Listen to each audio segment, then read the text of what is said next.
Saturday, July 4th, 2009.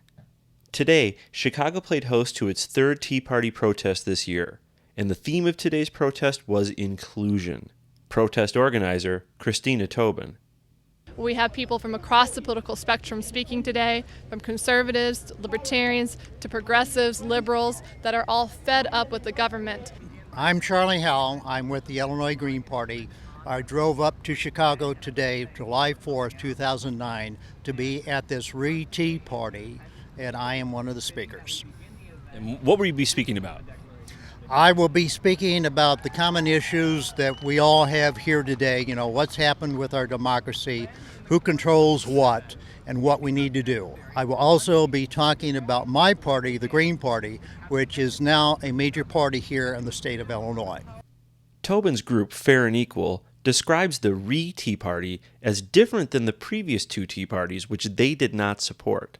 When the April 15th Tea Party occurred, it was brought to our attention that it was endorsed by Newt Gingrich. The Tea Party crew then decided not to get involved with that Tea Party, specific Tea Party, and found us Free and Equal. We're fed up with the government. It's not a political party. It's not for or against immigration, for or against what's going on right now, health care. It's not about bringing back a party that's gone dead. It's Tweedledee, Tweedledum, back and forth each election cycle, and we're all fed up with it. This is what everybody out here is for today. Tobin's rejection of mainstream political figures is not rare among most Tea Party protesters. Many people we spoke with expressed their discontent with all elected officials. Do you think the answer to this lies in the Republican Party? I don't know. I honestly, I used to think so, but I've lost a lot of respect for the Republican Party because I just don't hear them. They have been, in my mind, almost completely silent. A lot of what I hear is all senators and all congressmen just need to go. They've been there too long, they're crooked, we need to get rid of them and start over. Do you think that's a good idea? Definitely, most definitely. This is not people on the right who are angry or people on the left who are angry. It's people all across the political spectrum. Some of the harshest criticisms I've heard of Republicans have come from my Republican friends. Some of the harshest criticisms of the Democrats are from my Democratic friends. What makes this Tea Party so different is the organizers' belief that the Tea Party movement must include progressive voices.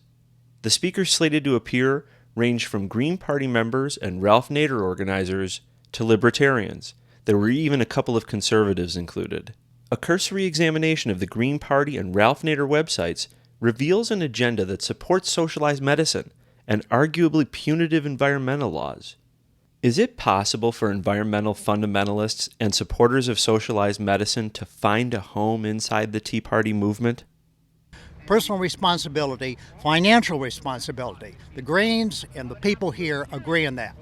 Where we disagree, on the health care issue and some other things, is we are a progressive party when it comes to taxation and health care. We want universal health care for everybody in this country. I myself think a national plan would be fine, but Obama, they're not talking about it being the only system, and I wouldn't be in favor of that. We need to look at other systems. We need to look at the rest of the world and learn from it. And which system is that we can learn from? I don't have the answer. I don't know. My knee-jerk reaction is look at Canada. The organizers admit that they are trying to build a very big tent, so they want to focus on what everyone has in common. Well, I think that a lot of the progressives, such as Teresa Amato and Charlie Howell, who are speaking today, former campaign manager for Ralph Nader, 2000-2004, and Charlie Howell, Green candidate, rep in downstate Illinois, can agree that there is a lot of waste, from the bailouts and whatnot, corporate interest. I mean, yes, we do know that liberals do want, in some sense, to have more government involvement, but in another sense, many of them are agreeing with the concept that, for example, with cap and trade, there is a lot of things in that bill that shouldn't be the way that it is, that they are very dissatisfied with. That's another system rigged by Goldman Sachs. It's another commodities market. Pure and simple, it's another way to make money. That's all that is. Even while exploring the common ground among these protesters, it's hard not to bump into the stark differences. What would be a better idea instead of cap and trade? How do we address what they're trying to address? How about just not polluting? So how would you achieve that? Cap, period. There's no trade.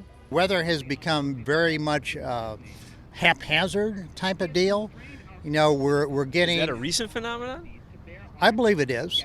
It's life-threatening when the temperature on this planet goes to 80 degrees in the oceans, the coral can't grow, or does a flip-flop and goes into an ice age and you can't grow any crops, at less than 50 degrees. That just might happen.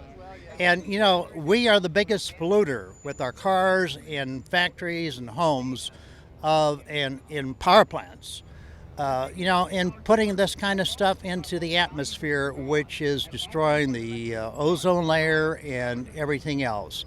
And it's just a question of time, in my regard, as a tree hugger, before something drastic happens. So do you think that there's a room in your Tea Party movement because they do seem to agree on some elements of taxes and the disenfranchisement that we all feel, but given how they feel about healthcare and the environment, is there room for them in the tent of this? Well, I think those two issues, I think they're just too strong. I think, again, because you're basing things on junk science for one thing. So when you base everything on junk science, I think people have to come to their wits and realize that, Is the Tea Party tent big enough to accommodate groups that at the end of the day want nationalized health care and believe in the idea of global warming?